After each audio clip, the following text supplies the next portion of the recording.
Can I welcome you to our next study in the book of Judges? Today I'm going to ask you to be patient, as we'll be studying together 2 chapters, and my talk will be a little longer than usual. So we're going back to look at chapters 4 and 5 of Judges, and I invite you to open your own Bibles to follow what I'm saying. Simply, we have here the last and possibly the greatest deliverance that the people of God experienced in the first cycle of the stories in chapters 3 verse 7 to 5:31, here, as we're told, at the hands of Barak and Deborah. The details of the battle described here are not easy to reconstruct, and there are not a few scholars quick to point out the apparent contradictions between the 2 accounts of victory in chapters 4 and 5. However, when we bear in mind that the second account is a poem, and that poetry by definition is less concerned with literal factual truth than of seeking to capture the spirit and the emotions associated with what is described, the problems largely evaporate. Moreover, it's questionable whether the disparities are any greater than the variations between 2 people who give their testimony of the same event. There are, in fact, no irreconcilable contradictions. Happily, moreover, none of this inhibits our general understanding of the passage, nor its application. The time came when Ehud died, and with external restraint taken away, Israel reverted to her true character and did evil, as we're told, in the eyes of the Lord. One student notes, there's something wrong with religion when its degree of fidelity depends solely on outside pressures, influences and leadership. However, this fundamental weakness will characterize Israel throughout this book. Israel's faith was never more than skin deep. It failed to become a religion of the heart. That this is the issue here is demonstrated by Deborah's words at the end of this long passage, when she speaks of true believers as, and I quote, "they who love you." This final verse of the section is crucial to an understanding of the present section, for it describes the Lord's purpose for his people as one in which their glory and power increases like the sun to its zenith. Such a defeat of his enemies then becomes the Lord's own vindication, a fact which Deborah clearly recognized in her song. God's desire is for his own glory, seen in the victory and honor of his own people. We need to rediscover this optimistic perspective which pervades the scriptures. It's often sadly lacking today, but not so Deborah, who recognized that she needed waking up out of such an attitude.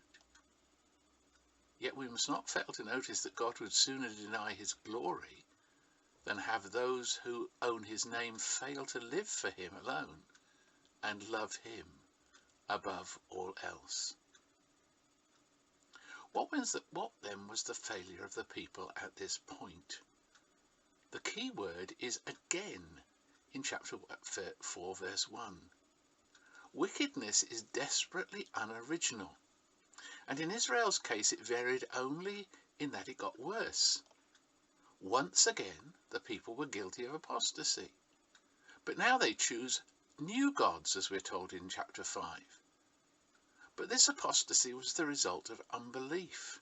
Failure to trust God and his words forced them to seek substitutes, other means to secure their well-being. We're often no different. We look to programs and techniques rather than to the Lord and his word. And the root of such an attitude may lie in a failure to believe that God can do anything more than we can achieve for ourselves. It can also be found in wanting guarantees beyond what God promises in the scriptures. Some think that this was Barak's problem. So they argue, while there is a proper sense of inadequacy when faced with responsibility given to us by the Lord, and we might compare 2 Corinthians chapter 3 verses 5 to 6, this was not Barak's problem, as the following judgment, even if mildly expressed by a gentle God, makes plain. Others, however, suggest that this is unlikely. One student, for example, notes that Hebrews chapter 11 verse 32 commends Barak's faith, and interestingly not that of Deborah or Jael. Moreover, Barak is willing to go if the conditions are met. This is not downright disobedience. So the same writer adds, Barak's missing the honour of killing Sisera is not necessarily a rebuke.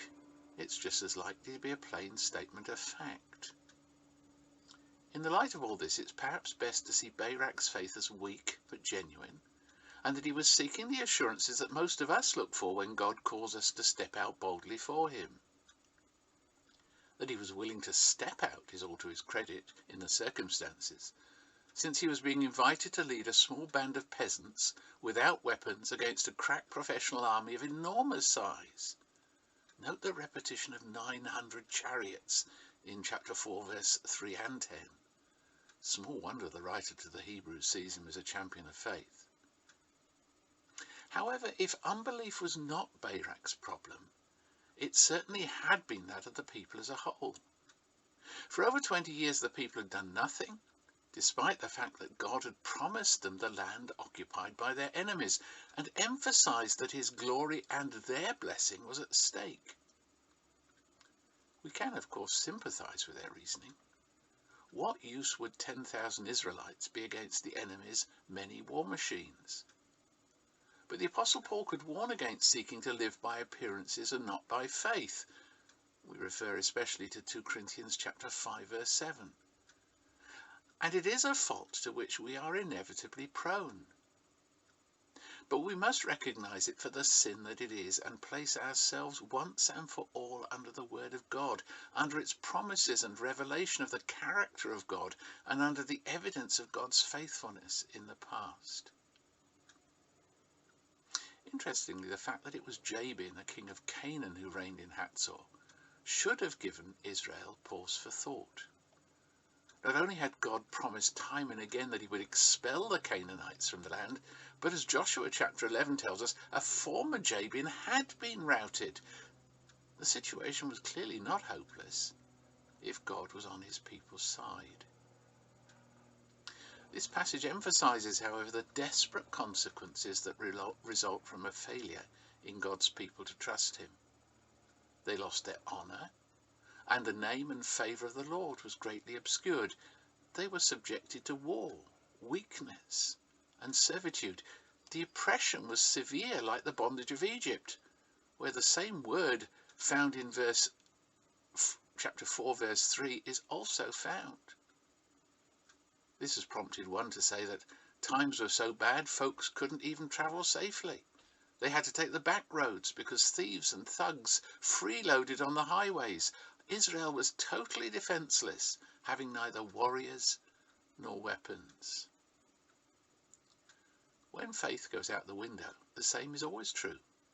Far from securing what little we have, the usual motive for inactivity, we lose even that. God's people are not called to defend ground already held, but to go out to win fresh victories and possessions. Humanly speaking, the odds against the Christian and the church have always been too great. Barak, as we've seen, recognized that in his own situation. However, we're not to use the realities of the situation in such a way as to overthrow faith. There is a place for realism and common sense among believers, but it's not here. God had spoken. The Lord, the God of Israel, had commanded them to act. Living in obedient faith, Barak soon discovered that the battle was not his because the Lord routed Sisera. Indeed, Barak did not have to fight for victory. All he had to do was to pursue a fleeing enemy. As to the battle itself, Barak is not mentioned. What did then those fearsome chariots mean to the Lord and those who believed in him? Indeed, as the sequel pointedly shows, a lone believing woman was sufficient to break the power of the Canaanites once and forever. Never again did they constitute a threat to the people of Israel. They were an enemy routed once and for all. How slow we are to learn the same lesson. The hymn writer says, "Soldiers of Christ, arise and put your armour on, strong in the strength which God supplies through his eternal Son." This attitude has always accompanied the expansion of the church. Now, the Bible is full of ironic humour. This is evident here. The Israelites were tempted, as we've already seen, to look to nature gods to meet their daily needs. Hence Baal is often depicted as the god of the thunderstorm, and here Barak, which actually means thunderbolt, was assisted by what appears to be a thunderstorm to overthrow the Canaanites who worshipped the thunder god. As far as the Canaanites were concerned, the only thing that thundered for them were the horses' hooves in retreat.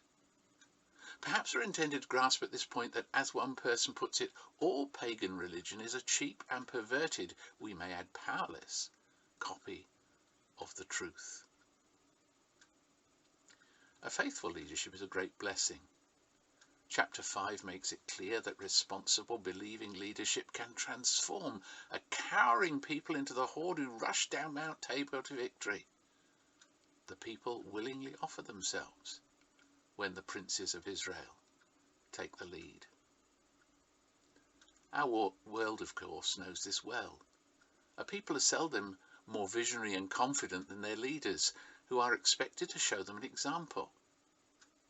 Thus, if the lessons of these 2 chapters are to be learnt by all of us, they're to be carefully considered, especially by those who are or aspire to being leaders. Leaders are to lead. These 2 chapters also introduce us to the tragedy of the spectator. Some, but not all, of those who were available to fight for the victory of the Lord took up arms. In Transjordan there was a great deal of talk and searching of heart, but the needs of their flocks and sheep took precedence over the flock of Israel. Self-interest took precedence over seeking God's glory and obedience to his command, and a similar situation pertained in Dan. They developed a nice little line in trading. To abandon profit-making for obedience to the call of God's prophet was a non-starter. Whether farmers or merchants, they stood aloof from the battle. There were even those who, with success surrounding them, remained aloof them again. We do not know where Maros was, but all the indications of the context suggest a location near where the battle took place. This is so often the tragic truth about the Lord's children: lazy, self-centered, concerned not for the Lord's glory, but only their security, and critical and aloof even when blessing is evident around them, and they invite God's curse. The angel of the Lord first appears in Genesis 16. In this and all subsequent appearances, he is both identified with God but distinct from God, and many conclude that he's a pre-incarnation appearance of Christ. Whether or not this is so, the presence of the angel here indicates that this is no message mediated through a prophet. Failure here by Meroz invited a curse from God's own lips. Before we leave these 2 chapters, we cannot but fail to note that this is a very odd story.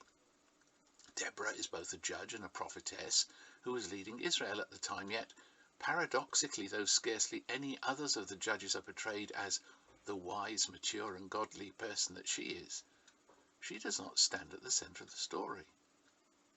Then, while the words of her prophecy, "The Lord will hand Sisera over to a woman," lead us to expect her to take centre stage, it's Jael who is described as the most blessed of women for the part she played in Sisera's death. But this is not all. Jael is celebrated in glowing, almost gloating terms as the saviour of Israel. However, commentators are not slow to point out her supposed sins. Some note her insubordination to her husband in breaking a treaty he'd made, breaking the household treaty with Jabin, deception, lying, violating the laws of hospitality and murder, and that list is not exhaustive. One student suggests that the fact that the Lord is not mentioned when referring to her implies disapproval. Blessed among women she may be, but not by the Lord.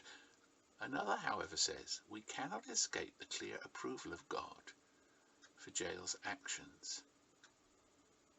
In fact, we are at least faced with a question which will feature even more and evermore in this book. How does God's concern with the things he wants done relate to his concern with the motives and the methods of the people who do it? Possibly those of us who've never experienced cruel oppression are more squeamish than we ought to be when faced with the messiness of life in this world and God's actions in it. Sisera, the agent of Jabin, cruelly oppressed Israel and probably enjoyed raping captive Israelite girls, a girl or two for each man, as is quoted in chapter 5 verse 30. Jabin was not exactly Mr. Clean. The mystery, however, continues. Israel was living in the midst of a male-dominated world. What are we to make of the fact that Deborah started the ball rolling, while Jael so startlingly concluded while God was orchestrating the entire piece? For it was God who took on the gods of Canaan, as Deborah realized, and circumstantially led the people to the point where they sought him in their distress. He was leading the armies of Israel, so the song in chapter 5 emphasizes. All this was his doing, and finally before him the Canaanite confidence is seen as an illusion. For those with eyes to see, it's those who love the Lord who will be like the sun when it rises in its strength, as Deborah says in chapter 5 verse 31. And the poet William Cowper could say, God moves in a mysterious way his wonders to perform. It was ever so. Thus our passage concludes with the celebration of God's salvation, achieved by such unlikely methods, and which lasted for at least a generation.